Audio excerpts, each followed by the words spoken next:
Hi Retrolovers, bienvenidos de nuevo. Hoy toca vídeo de cacharreo y es que vamos a ver el unboxing y primeras impresiones del TV Box HK1R Box. Veremos en primer lugar dónde localizarlo y el precio que tiene a día de hoy. En segundo lugar haremos el unboxing obligatorio y veremos lo que tiene por dentro identificando los componentes. Y por último haremos primeras impresiones de emulación utilizando para ello el combo DIG más RetroArch y otros emuladores. Una pequeña pausa. Ya sé que hace unos días vimos que podíamos instalar Emuelec. La prueba con Emuelec la haré en la comparativa con una TV Box con S905X3 y el rendimiento con algunas plataformas o juegos puede cambiar. Una vez hecha esta aclaración, continuamos. No me enrollo más, así que sin más dilación, ¡empezamos!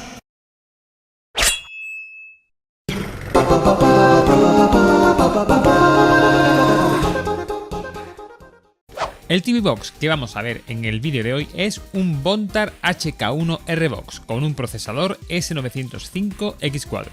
Contiene una CPU quad-core ARM Cortex A55 a 2 GHz de frecuencia máxima, con una GPU ARM Mali G31MP2, compatible con OpenGL ES 3.2, Vulkan 1.1 y OpenCL 2.0.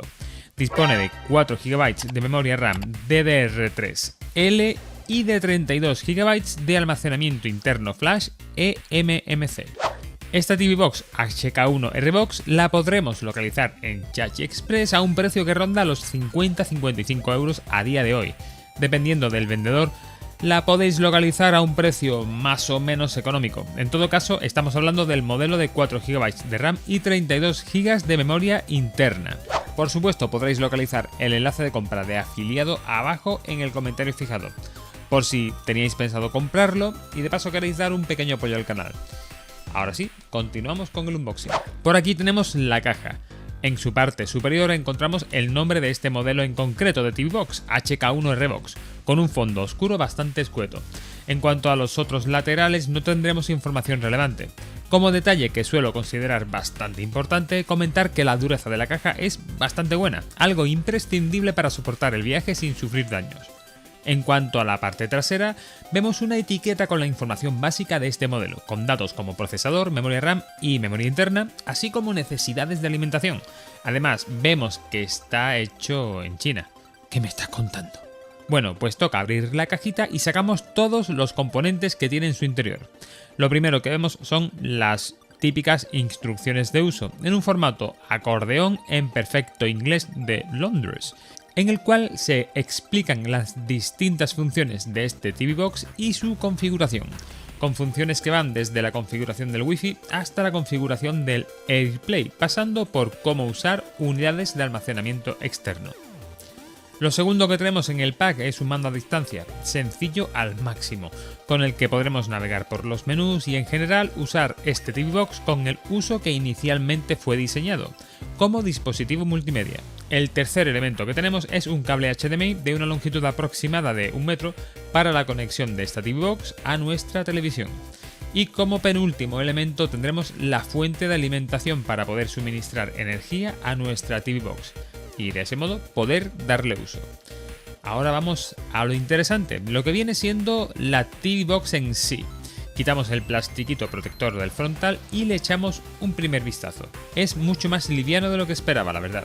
Por la parte inferior tendremos otra etiqueta para recordarnos el modelo exacto de TV Box con el que estamos tratando. Pero un detalle curioso de este TV Box es que tiene un fondo con pequeños orificios.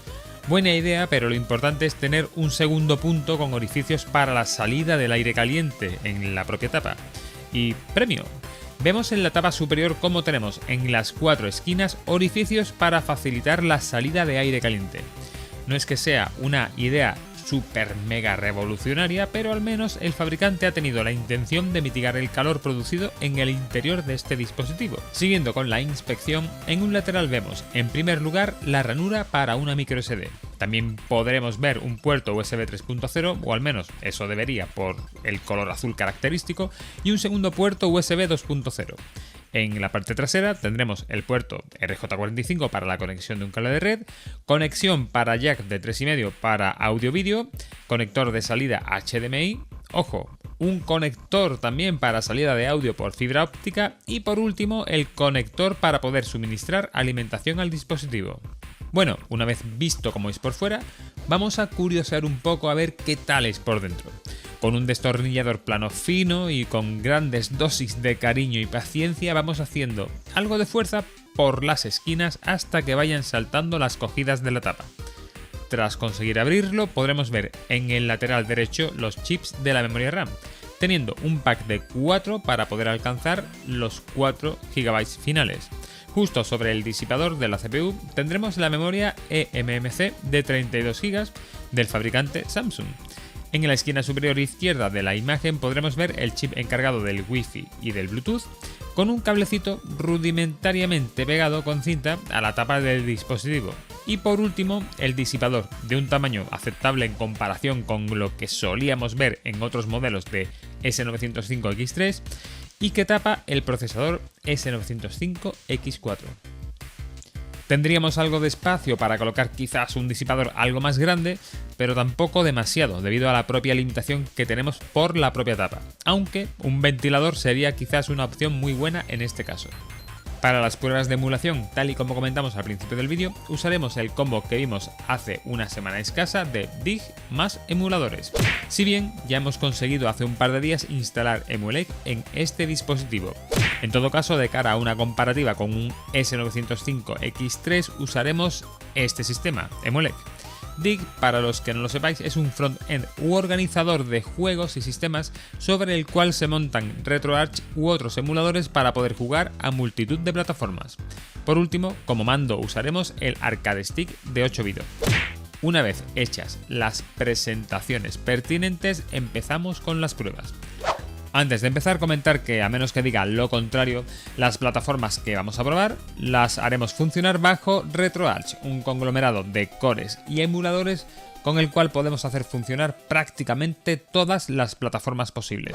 Las primeras plataformas que vamos a probar serán las de 8 bits con NES y Master System. De NES probaremos Super Mario 3 con nuestro fontanero bigotudo y de Master System probaremos Sonic. Evidentemente funcionarán sin problemas. El siguiente pack obligado viene de las plataformas de portátiles clásicas, Game Boy probando el título Kirby's Dream Land y Game Gear con el título Shinobi.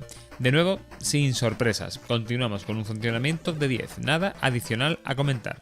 Subimos una marcha más y vamos a por las consolas de 16 bits, con las consolas Super Nintendo repartiendo mamporos con Street Fighter 2, The World Warrior y la consola Mega Drive con, ¿sabéis cuál?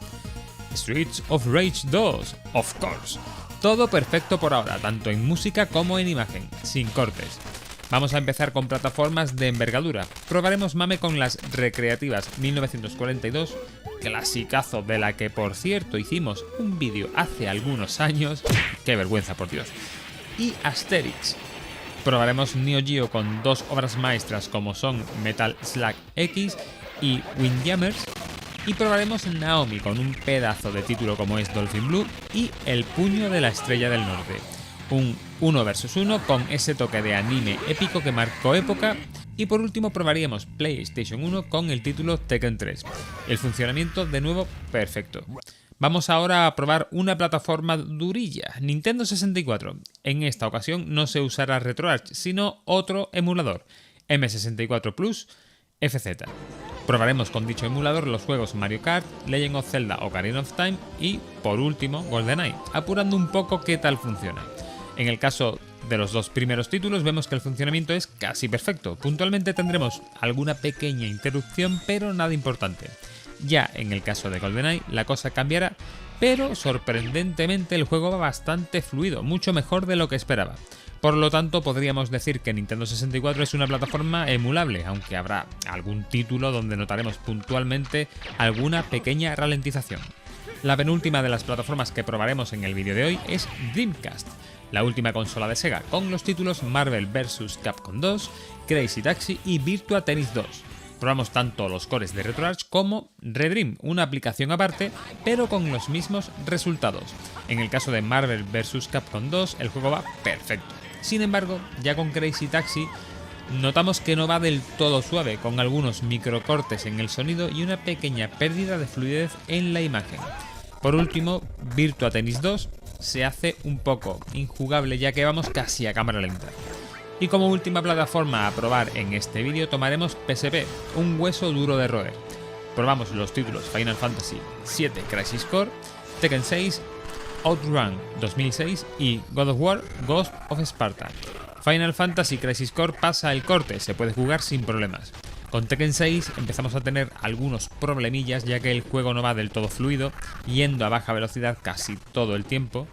OutRun 2006 nos da una pequeña tregua y es bastante disfrutable, pero el gran Kratos nos vuelve a poner los pies en el suelo, y es que este título es bastante exigente y hará que nuestra TV Box sude la gota gorda, siendo un título al que no se puede jugar. En este caso, no podremos decir que sea por norma general PSP una consola emulable salvo títulos puntuales. Detalle muy importante, y es que, tal y como mencionaba al principio del vídeo, estas pruebas se han realizado utilizando DIG más emuladores. En las pruebas preliminares que he hecho con Emulec, la cosa mejora un poquito, aunque veremos ya en la comparativa con el S905X3 si este procesador es superior o no. Conclusiones, pues un buen rendimiento en la mayoría de las plataformas, aunque en las más críticas flaquea un poco. En todo caso, en este caso concreto, al poder instalarse Emulec, seguro que probando este sistema de emulación podremos sacar algo más de partido y podremos dar una conclusión bastante más completa a este respecto. Si te ha gustado este vídeo, por favor dale a me gusta y comparte, así consigues que el canal llegue a más gente. Comenta o pregunta por aquí abajo y suscríbete, que es gratis, y así te enteras de lo que va viniendo. Acerca de quiénes son estos de aquí, son los miembros o mecenas de Patreon del canal, gente muy maja por cierto, que apoya al canal de manera simbólica para ir creciendo. Y sí, puedes unirte. Poco más, nos vemos en el siguiente vídeo del canal. ¡Hasta luego, Rotolovers!